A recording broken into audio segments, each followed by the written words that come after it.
Welcome to Future Talk. On today's program, we're going to talk about biomedical ethics. In the past few years, science has made huge strides in understanding the basic workings of life. And this has given us some very powerful new medical tools. But it's also created some difficult ethical problems.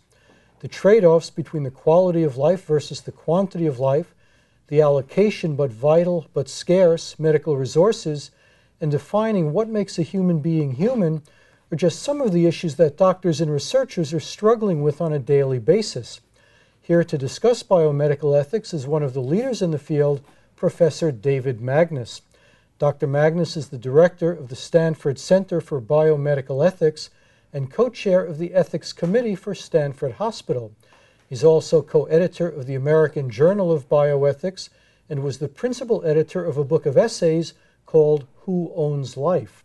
He currently serves on the California Human Stem Cell Research Advisory Committee. We have a very short video that introduces the topic of biomedical ethics. We're going to show that video, and then we'll get into our conversation. So let's go ahead and roll that tape. Common morality theories are usually based on principles that are used to guide ethical thinking, based on a shared moral belief. One of these theories is bioethics, the ethics of biology, biological research, and the applications of that research. It is an ethical theory that brings together medicine, the law, social sciences, philosophy, theology, politics, and other disciplines to address questions related to clinical decision-making and medical research. And that was our introductory video into the field of biomedical ethics. Professor Magnus, what would you say is the most controversial issue in biomedical ethics today? Well, one of the things that's interesting about the field of bioethics is that what's the most controversial issue seems to change about every week or every 2 weeks. I would say right now what's going on literally in the last 2 weeks that's made a very hot button issue are a couple of issues around stem cell research.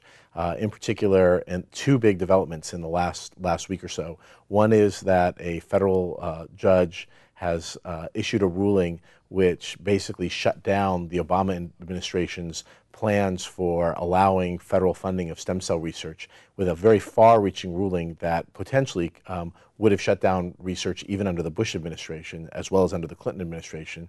And in the immediate impact of this, they've granted an injunction which is now preventing future granting of any federal funds for any embryonic stem cell research. So that's a very big development. Now, what was the rationale for that? Well, there were a couple of different things. It was motivated primarily by what's called the Dickey-Wicker Amendment. There's an amendment to the annual appropriation budget, which has been passed every year for quite a number of years, which makes it illegal for any federal funding to be spent on the destruction of embryos. Now, traditionally, NIH and both the Bush administration, the Obama administration, and actually the Clinton administration before them have all interpreted that to mean you couldn't actually use NIH funds to fund any research that actively destroys embryos, but it was okay to do research on the products of destroyed embryos. So as long as you don't pay for the actual destruction of embryos, if somebody else does it, you could do research on the cells that were so created. That's also consistent with all the states that have laws that make it illegal to destroy embryos to create stem cells, but allow research on stem cells once they're created. What happened was that this judge said that that's illegitimate, that the fact that it sort of don't ask, don't tell applied to stem cells. The fact that you have to destroy embryos to produce these stem cells means that this is a violation of Dickey-Wicker. Granting an injunction requires more than that. They have to also say that there's an immediate harm to individuals and that nobody will be harmed by, or there'll be limited amount of harm by granting the injunction. And I have to say, I thought the reasoning in that was quite strained in that decision. But they did wind up saying that because of the harm to adult stem cell researchers, they would grant an injunction. Now, why would the researchers suffer harm? The argument was that there's a limited amount of funding at NIH, and so if there's money available to embryonic stem cell researchers, that means there's less money for adult stem cell researchers. Now, is the idea here that an embryo is somehow a full human being with all the rights of a human being? I mean, aren't embryos destroyed routinely? So, for example, let's say a woman can't get pregnant the normal way, so she wants in vitro fertilization, but the chance of any one egg succeeding might be low, so you want to fertilize a bunch, so you increase your chances. and then you have all the extra ones. What do you do with those? Oh, I think that's a great point, and nobody has really challenged directly IVF, or at least not made a very big public approach to that, although in fact IVF is opposed by the Catholic Church and a number of groups that are also opposed to stem cell research. So part of this is that this is obviously a very, very politically divisive issue in our country between those who believe that starting at conception, even outside the body, you've got the creation of a person with all of the moral rights of a baby, essentially. However, the courts have never ruled that, and the Supreme Court in particular have never ruled that such entities have full legal standing. So it can't be that the judge's decision was based on that. And in fact, early court attempts to try and block the Obama administration with their regulations and their attempt to go forward with funding did try to sue on behalf of the embryos who would be destroyed. That was thrown out, and they were found not to have standing before the court. So this is something slightly different. It's basically, the court is really saying, whatever people think about the status of the embryo, it's clear that it's divisive, and because of that, there's been a sort of agreement in practice that slides around a little bit, but that embryos essentially have moral intermediate status. They don't have the full rights that infants do or that humans do to be able to consent to research, for example. But at the same time, they deserve a certain amount of respect and a certain amount of protection. And also there's an idea that we need to respect the views of those who are opposed to this research. And for that reason, the actual destruction of the embryos in this amendment that's never been really challenged prevents the actual spending of federal funding on the actual destruction. Isn't it difficult to get politics involved in it, because research takes years to do, and if you have two political groups of roughly equal strength, one party can allow certain things and then the next year the other party will disallow it. It's very hard to plan anything in an orderly way if the regulations you depend on can change capriciously. Yeah, and it's been actually very frustrating for the research community, and it's been even more complicated than that, because in addition to federal regulation, there's also state regulation, and it's quite a patchwork quilt of regulations across the states, ranging from states like California that actively support embryonic stem cell research and fund it, to states where it's a crime to do research that involves the destruction of the embryo. So that makes it really challenging. And when the rules keep changing, which they have done constantly, you have the Bush administration and their restrictions that were put in place. We were very disappointed in some ways that the Obama administration, while nominally more pro-stem cell research, nonetheless were not very liberal about grandfathering in the stem cell lines that the Bush administration had been willing to fund research on.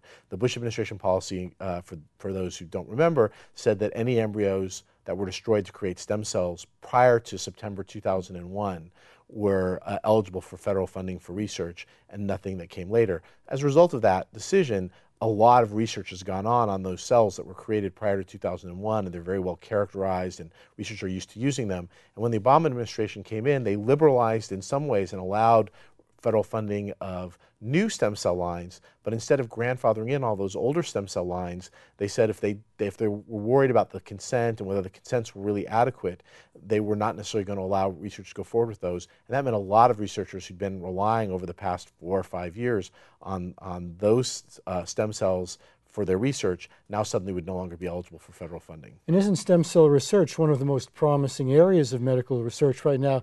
Maybe you could just give a very quick summary of what sort of things do we hope to be able to achieve with stem cell research that it's become such a contentious issue? Well, in fact, this is great timing, because I said there's 2 big developments that have happened in the last couple of weeks. So the other one speaks to this point. The first stem cell clinical trial using cells derived from a human embryonic stem cell have gotten the green light from the FDA. A hold that had been preventing that from going forward has now been released. And so the very first clinical trials are imminently underway using cells derived from what's called a Y cell line. It was an embryonic stem cell line developed at Wisconsin. And this is for research for acute spinal cord injury. And what they're hoping to do is to be able to take, in the first 2 weeks after an acute spinal cord injury that's going to result in paralysis, and be able to essentially remyelinate, essentially use neurostem cells to regenerate the damaged area right after the acute phase of the injury, and therefore hopefully they're hoping to allow people who would otherwise be paralyzed to be able to walk. So the idea is that they'll be able to take these stem cells, which have not become specialized yet, and cause them to specialize to become whatever kind of cell they want. Right, and in particular, they've been able to create a very particular set of cell types that are almost impossible to isolate in any kind of significant number. And doing this, they've been able to create enough of these cell types to be able to actually go forward with these transplants. Are stem cells only found in embryos, or do adults also have a few stem cells that haven't become differentiated yet that you could possibly extract? Well, there are a lot of different kinds of stem cells. So there are stem cells that are of a particular type that can turn into different types of blood cells or different types of muscle cells. What's unusual about embryonic stem cells is they're what's called pluripotent. They have the potential to turn into any cell type. And previously it had been thought that only embryonic stem cells really had that capacity. A really big development, and it's important to note that that development was partly able to take place as a result of knowledge gleaned from human embryonic stem cell research. But what happened was they were able to actually understand more about the genetic basis of pluripotency, which is something that they're still exploring and understanding more and more all the time, to create something called induced pluripotent stem cell research. That's where they take adult cells that have already been differentiated into particular kinds of cells, and by genetically altering just a few genes, literally as few as 3 or 4 genes, they're able to actually revert it back to an undifferentiated state where it can turn into many of the different cell types. Let's talk a little bit about organ transplantation, because this is another area that has a lot of ethical implications, and organ transplants are becoming more feasible technically, but the demand is greater than the supply. So how should we decide who gets the organs? So that's a really great question, and it's been a really tough issue. If you actually go to unos.org or the optn.org, you can actually see on a minute-to-minute basis how many people are currently on the wait list. I think right now it's about 106 or 108,000 people who are on the wait list in the U.S. In the U.S., okay. And it's growing every week. You see that number going up and up and up.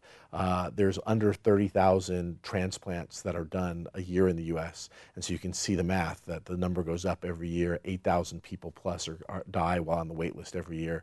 So the need is very, very acute. So that makes it really important that the system be fair, and while it's not perfect, there are parts of the system that I think work actually pretty well and are pretty fair.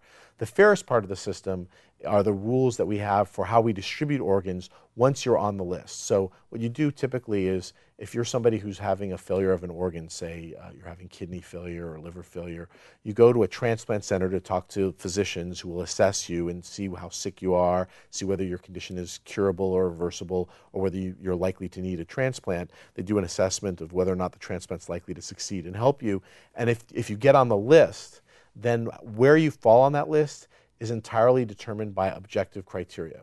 So it's a function for livers, for example, by a combination of biological match, how sick you are, and your geographical area. So organs are first distributed within a geographical area.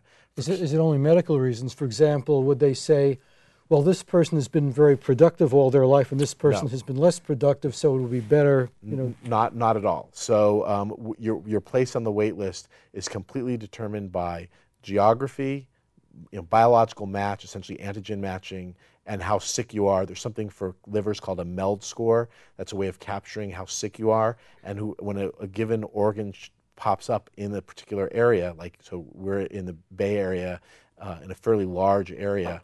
If a liver becomes available in our area, the local organ procurement organization called the California Transplant Donor Network would basically look at the list and see whoever has the highest MELD score, whoever the sickest person is, who's a biological match for that liver in the Bay Area. For kidneys, instead of how sick you are, it's done by wait time. So whoever has been on the wait list longest gets the organ. So your probability of making a complete recovery to full health would not necessarily be a decisive factor? That's only a factor in deciding whether you're going to get on the list.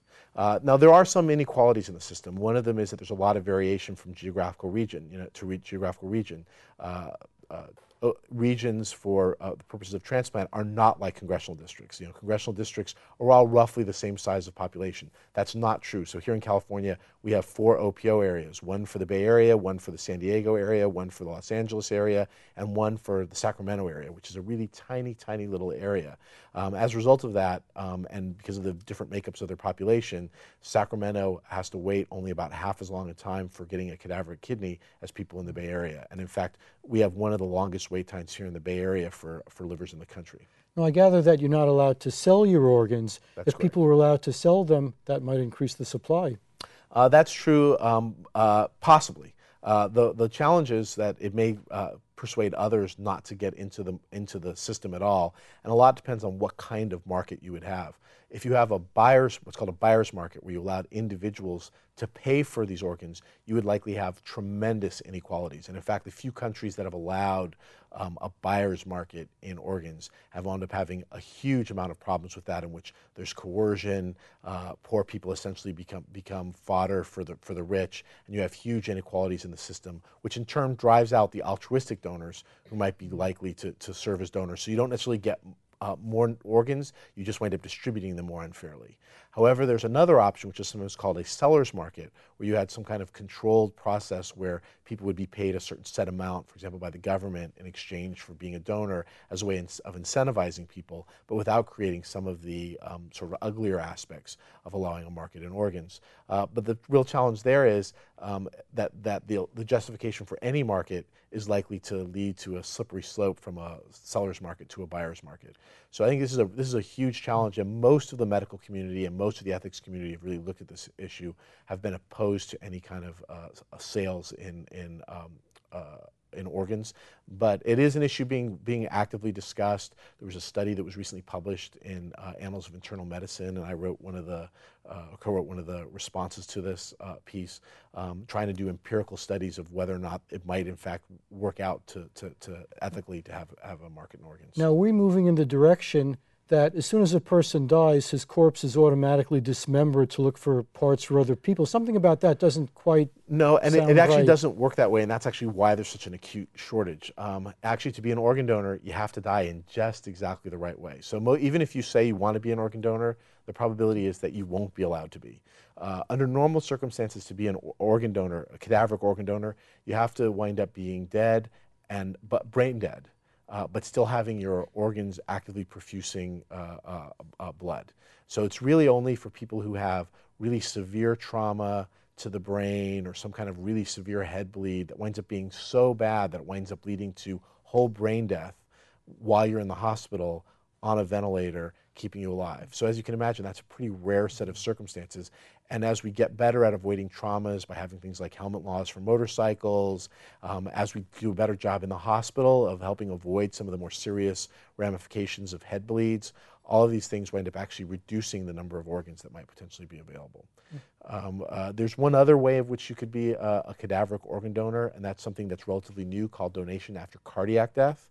And that's where somebody is severely injured and they're likely to pass away, or the family's made a decision that the patient wouldn't want a life that is likely to happen for them, and they want to withdraw the ventilator support. In that case, if a patient is likely to pass away very quickly, we sometimes take those patients into the OR, do the removal of the ventilator support there, and if they pass away fairly quickly, you can then procure organs. But that's pretty rare. Only about 5% of cadaveric organs come about that way, and there's a big push in that direction, but it hasn't really panned out. Is there any likelihood in the future that we'll be able to grow organs in the lab so you don't need a live cadaver? Well, that's actually one of the hopes of stem cell research. So the hope there is that we could, especially with induced pluripotent stem cell research, you could avoid the whole rejection problem. Take one of your cells, de-differentiate it into an induced pluripotent state, and then produce whatever kind of cells we need. If you have liver failure, we could produce all the liver cells that we need. You'll need some scaffolding and some other things to be able to turn that into an actual functioning liver. But then we could actually turn it into something that's genetically your liver, so you're much less likely to reject it, and then transplant that. So that's a long way off in the future, but that's the future everybody's hoping for. Let's talk a little bit about life extension technologies, enabling people to live longer. What are some of the ethical issues involved with that? How much should we spend in the way of resources to give people a little longer life in the hospital, maybe? So let me distinguish a couple of different things. So one is technologies that are aimed at sort of really making people stay younger a lot longer. And there's certainly geneticists who've been able to take things like planaria, which is a kind of worm, and dramatically increase their lifespan and allow them to essentially age much more slowly. And so there are people trying to do research and find some of the sort of keys to eternal youth, ways of finding out ways of making us stay much younger, much, much longer. That research is very interesting, has a lot of potential, but also does have some ethical ramifications. Obviously, if people commonly live to 120 or 150 or 160, that's going to lead to social changes. It's not clear that people are going to want to have the same career for 80 or 100 years. So socially, that's going to, I think, be something that we're going to have a lot of challenges to deal with, what it would mean for that kind of life extension to take place. On the other hand, I think we have to also recognize that in a way we've already lived through that. If you look at how long the average life expectancy was 100 years ago and compare it to the life expectancy today, it has dramatically increased roughly on that kind of a time scale. So I think it may be possible for us to accommodate that kind of a change. We also have to think about the issue of, again, the justice about how those things are distributed. Are we going to have a future where people who are affluent and Caucasian live to be 150, while the average age for African Americans living in the inner city is 50 or 60? Well, is equality a desired goal? I mean, should people try to get as much life as they can, regardless of whether other people have the same amount? And when we're talking about ethics, do we have a fixed ethical system that we're trying to adapt medical science to, or are the ethics themselves evolving as we go along? Well, I think the issue of justice and equality is very central to thinking about healthcare in particular. If you're thinking about life extension as not an enhancement, but as a medical technology, then the idea that we would distribute that based on wealth is, I think, something that most people recognize as problematic. Well, what if a person is very ill and they're not likely to get better, but you could still keep them alive through certain hospital treatment? Right. Like, I mean, who decides how long you continue that treatment? So that's a different issue. So the issue about how we die is something that, frankly, we do a horrific job in this country. In fact, it's quite striking. If you look at how most people want to die, so there's a lot of data about that. How do people expect their end to be? How would they like their passing to take place? We've got a pretty good picture of about how 70 or 80% of the public would like that to go. Then you look at what actually happens in practice, and it's pretty clear that about 70 or 80% of the people die in a way that's radically at odds with the way about 70 or 80% of the people want to die. So something is strange is happening, that there's this lack of fit. Most people envision passing away peacefully at home, with living instead a of in a long hospital life. bed connected to all these tubes. Right. But 50% of people in the U.S. die in the hospital. About another 25%, 30% die in nursing facilities or other medical facilities. Only about 1 in 5 people dies outside of a medical facility. So people, in fact, die in these settings. And for most people, the way that it stops is as a result of a decision that gets made, not something that happens to them. Ultimately, we have to make those decisions. And the key, we know there's a lot of data showing that if we want to have people do what they want and have the kinds of ends they want, if we want their families to do better with the passing, if we want people to feel better about the process, if we want everybody feeling empowered, the key to that is advanced care planning. The key is having people think about what they want, fill out advanced directives, communicating with their families. When you do that, all kinds of outcomes get better. They get palliative care sooner. They wind up reporting better outcomes. Their families report better outcomes. You wind up getting a lot better outcomes when you have that advanced care planning. And yet only about 1 in 5 people have done any advanced care planning. Because they're not looking forward to when this will happen to them, presumably. It's partly avoidance. And people don't like talking about death in the U.S. It's a part of our culture. It's also, there are some things that are built into the system that make it hard. A lot of people want to talk to their physicians about this. This is the sort of thing that you'd think, if I'm figuring out what my end is going to be and what I do and don't want, there's some tricky medical questions that you might want to ask about so that you don't get it wrong. But physicians have absolutely no incentive to talk to their patients about advanced care planning because they aren't going to get paid for it and they aren't going to get reimbursed for it. And in fact, one of the things that was most disheartening was that at one time there was bipartisan support in Congress to support legislation that would allow annual discussion, payment for physicians, primary care physicians, for annual discussions, sorry, not annual discussions, once every 5 years, discussions with patients about their advanced care wishes and advanced care planning. So that if physicians are paid for their time, then maybe they'll spend the time talking to their patients about this. And it just allowed this once every 5 years or once a year if there was a terminal diagnosis. And that was something that had broad bipartisan support at one time and quickly turned into death panels and wound up being left out of the legislation that wound up being a part of the Health Reform Act. So it's very disheartening for those of us who saw this as something that shouldn't have been politically controversial, because it's just supporting individual liberty and helping us to do what patients want, and does cost containment at the same time. But as I said, people made political points off of it, and the result of that is that something that really was important was left out. We just have a couple of minutes left. Let's talk a little bit about the organization that you're the director of, the Stanford Center for Biomedical Ethics. What does the center do? Does it do research? Does it advise people? And if so, who does it advise? Do you advise doctors? Do you advise lawmakers? Who gets the benefit of your work? So we have 3 primary missions.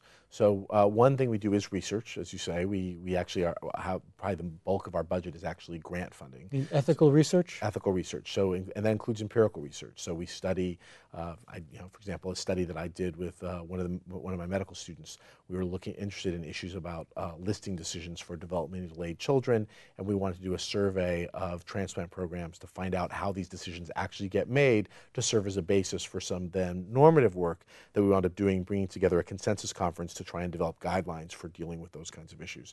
So that's a good example of some of the kinds of things we do for our research. So we do, and we cover a broad range of topics at our center in terms of the research we do. We also do teaching, so that's another part of our mission. We teach undergraduates, medical students, graduate students, postdocs, residents. So we have a very active educational profile. And then the third thing we do is, I guess, what I would consider service, and that service includes advising at the level of the individuals and at the level of the institution and at a broader national level and the state level. At the local level, I chair the ethics committee, and other people from my center are very involved in our clinical ethics activities at both hospitals, and that includes helping families deal with issues, a lot of these end-of-life issues and these value judgments about when is it time to stop, how do we focus on what a patient's wishes are. We actually help families deal with that. We help physicians frame that, and so we deal with that. Okay, great. We actually have to wrap now because I'm getting the signal that we're just about out of time. I'd like to thank my very distinguished guest, Professor David Magnus, Director of the Stanford Center for Biomedical Ethics. Thank you for being here. Thank you for watching. Visit us on the web, www.futuretalk.net. We'll see you next time.